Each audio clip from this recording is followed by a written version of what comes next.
नमस्कार बंधुरा अनुभव रान्नाघरे सबाइके स्वागत जानाच्छि। आजके आमि आपनादेर तैरि करे देखाबो आमादेर बांगालिदेर सबारই खूबই पसंदेर एकटी रेसिपि पटल भर्ता। खूबই सहज उपाये देखिए देब। এই পটল ভর্তা রেসিপি পেলে কিন্তু দুপুরবেলা গরম গরম ভাত অনায়াসে এক থালা খেয়ে নেওয়া যাবে।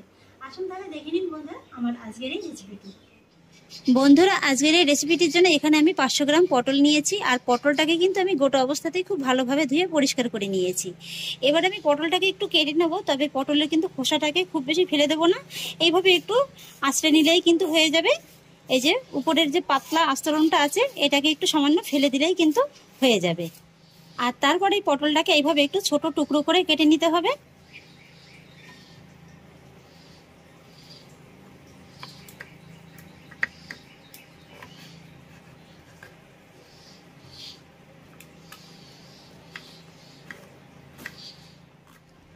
পুরো পটলটাকে আমি একই রকম ভাবে কেটে নিয়েছি।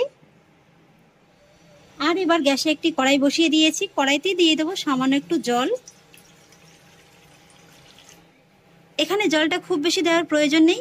আর এবার আমি জলের ভিতরে দিয়ে দেবো কেটে রাখা পটলগুলো। জলটা ঠিক এমন ভাবে দিতে হবে যাতে করে পটলটাও খুব ভালোভাবে সেদ্ধ হয়ে যায় আর জলটাও পটলটা খুব ভালোভাবে টেনে নেয়। এখানে পটলটা সেদ্ধ হওয়ার পরে কিন্তু জলটা ফেলে দেওয়ার কোনো প্রয়োজন নেই। পটলের জলটা যদি ফেলে দেওয়া হয় তাহলে পটলের ভিতরে যে খাদ্য গুণাগুণটা আছে সেটা কিন্তু একেবারে বেরিয়ে যাবে।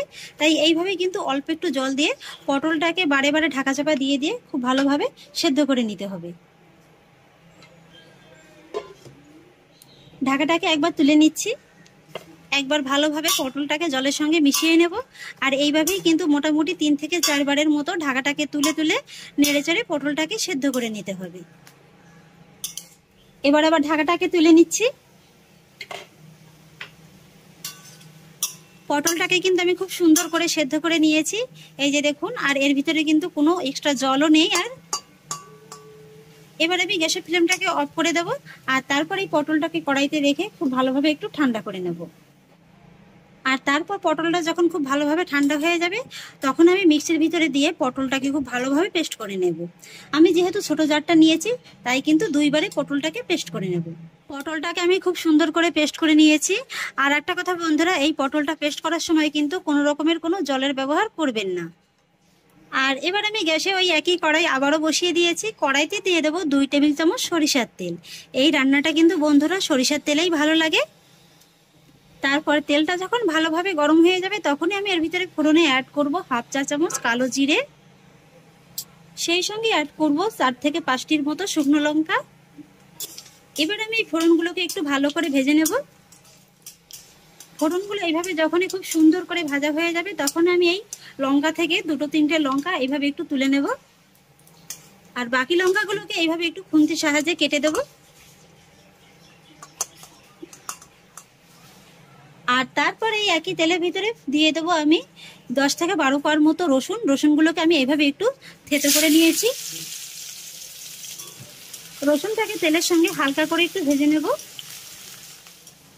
এইভাবে রসুনটা যখনই খুবই হালকা করে একটু ভেজে নেওয়া হয়ে যাবে তখনই আমি এর ভিতরে অ্যাড করব মিডিয়াম সাইজের 3টি পেঁয়াজ কুচি। পেঁয়াজটাকেও আমি ভালোভাবে মিশিয়ে নেব। আর বন্ধুরা এখানে এই রেসিপিটাতে কিন্তু পেঁয়াজ আর রসুনের পরিমাণটা একটু বেশি লাগে, একটু বেশি দিলে কিন্তু খেতে ভালো লাগে। এবার আমি পেঁয়াজটাকে কিন্তু একটু হালকা লাল করে ভেজে নেব। পেঁয়াজ আর রসুনটাকে আমি হালকা লাল করে ভেজে নিয়েছি। এবার আমি এর ভিতরে অ্যাড করব 1/2 চা চামচ হলুদ গুঁড়ো। তবে এই সময়টায় কিন্তু গ্যাসের ফ্লেমটাকে একেবারে কমিয়ে রাখবেন। আর সেই সঙ্গে অ্যাড করব 1/2 চা চামচ লাল লঙ্কার গুঁড়ো। আর দিয়ে দেবো 2টো চেরা কাঁচা লঙ্কা। এবার আমি হলুদ গুঁড়ো আর লঙ্কা গুঁড়োটাও পেঁয়াজের সঙ্গে একবার ভালো করে মিশিয়ে 1 থেকে 1.5 মিনিটের মতো এইভাবে একটু লো ফ্লেমে কষিয়ে নেব। আর একটু কষিয়ে নেওয়া হয়ে গেলে আমি এর ভিতরে অ্যাড করব পেস্ট করে নেওয়া পটলটা। মশলার সঙ্গে পটলটাকে ভালো করে একবার নেড়েচেড়ে মিশিয়ে নেব। এইভাবে যখনই মশলার সঙ্গে খুব ভালোভাবে মেশানো হয়ে যাবে তখনই আমি এর ভিতরে অ্যাড করব স্বাদ অনুযায়ী লবণ আর সামান্য কয়েক দানা চিনি। তবে চিনিটা অপছন্দ করলে স্কিপ করে যেতে পারেন। এবার আমি লবণ আর চিনিটাও পটলের সঙ্গে খুব ভালোভাবে মিশিয়ে নেব। আর তারপরে মিডিয়াম ফ্লেমে এইভাবে অনবরত নেড়েচেড়ে আমি পটলটাকে একটু রান্না করে নেব। এইভাবে মোটামুটি প্রায় 8 থেকে 10 মিনিটের মতো একটু রান্না করে নিলেই কিন্তু রান্নাটা খুব সুন্দরভাবে হয়ে যাবে। এবার আমি আপনাদের 6 থেকে 7 মিনিট বাদে দেখিয়ে দিচ্ছি। এই যে দেখুন বন্ধুরা, পটলটা কিন্তু আগের থেকে বেশ অনেকটা ঘন হয়ে গেছে। তবে হ্যাঁ, আর একটা কথা, এই পটলটা যখন কড়াইতে চাপাবেন তখন কিন্তু এই নাড়ানোটা খুব বেশি বন্ধ রাখবেন না। যেহেতু পটলটা পেস্ট করা, তাই কিন্তু খুব সহজেই একেবারে কড়াইতে লেগে যেতে পারে। আর পটলটা যখন এইভাবে একটু ভালোভাবে শুকিয়ে আসবে, তখনই কিন্তু এর ভিতরে আবারও অ্যাড করতে হবে 1 টেবিল চামচের মতো সরিষার তেল। এইভাবে যে কোনো ভর্তাতে যদি একটু শেষের দিকে সরিষার তেল দেওয়া হয়, খেতে কিন্তু খুবই ভালো লাগে। আর তারপরে অ্যাড করে দেব আমি যে ভাজা শুকনো লঙ্কাটা তুলে রেখেছিলাম, সেটা হাতে এইভাবে একটু গুঁড়িয়ে নিয়েছিলাম, সেটা দিয়ে দিচ্ছি। এবার আমি তেল আর শুকনো লঙ্কাটাকেও আবারও পটলের সঙ্গে ভালো করে মিশিয়ে নেব। আর তারপরে আবারও মিডিয়াম ফ্লেমে 3 থেকে 4 মিনিটের মতো এই পটলটাকে রান্না করে নেব। ফিরে এলাম আবারও 3 থেকে 4 মিনিট বাদে। এই যে দেখুন বন্ধুরা, আমার পটলের ভর্তাটা কিন্তু একেবারে কমপ্লিট। এই যে দেখুন ভর্তাটা কত সুন্দর একেবারে কড়ার গা থেকে উঠে উঠে আসছে। আর এইভাবে কিন্তু কড়ার ভিতরে হালকা একটু পোড়া পোড়া দাগ লেগে যাবে। এইভাবে যখনই তৈরি হয়ে যাবে তখনই বুঝবেন যে পটলের ভর্তাটা একেবারে কমপ্লিট। এই যে দেখুন খুব সুন্দরভাবেই কিন্তু একেবারে কড়ার গাটা ছেড়ে দিয়েছে। আর এবার আমি গ্যাসের ফ্লেমটাকে অফ করে দেবো।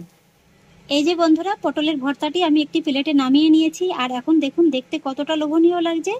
দুপুরবেলার গরম গরম ভাতের সঙ্গে যদি এরকমের পটলের ভর্তা থাকে, তাহলে কিন্তু দুপুরবেলাটা একেবারে জমে ক্ষীর হয়ে যাবে। অন্য কিছুর আর কোনো প্রয়োজনই হবে না। এরকম একটু পটলের ভর্তা হলেই কিন্তু 1 থালা ভাত অনায়াসে খাওয়া যাবে। আশা করছি বন্ধুরা, আমার আজকের এই পটল ভর্তা রেসিপিটি আপনাদেরও খুব ভালো লেগেছে। যদি ভালো লেগে থাকে তাহলে আমাকে অবশ্যই একটা লাইক এবং কমেন্ট করবেন, সেই সঙ্গে বন্ধুদের সঙ্গে শেয়ার করবেন। আর প্লিজ বন্ধুরা, যদি আমার পরিবারের নতুন সদস্য হয়ে থাকেন, তাহলে একটা সাবস্ক্রাইব করে পাশে থাকা বেল আইকনটি প্রেস করে দেবেন। ফিরে আসছি এরকমই পরের অন্য কোনো নতুন রেসিপি নিয়ে। সবাই ভালো থাকুন, সুস্থ থাকুন, ধন্যবাদ।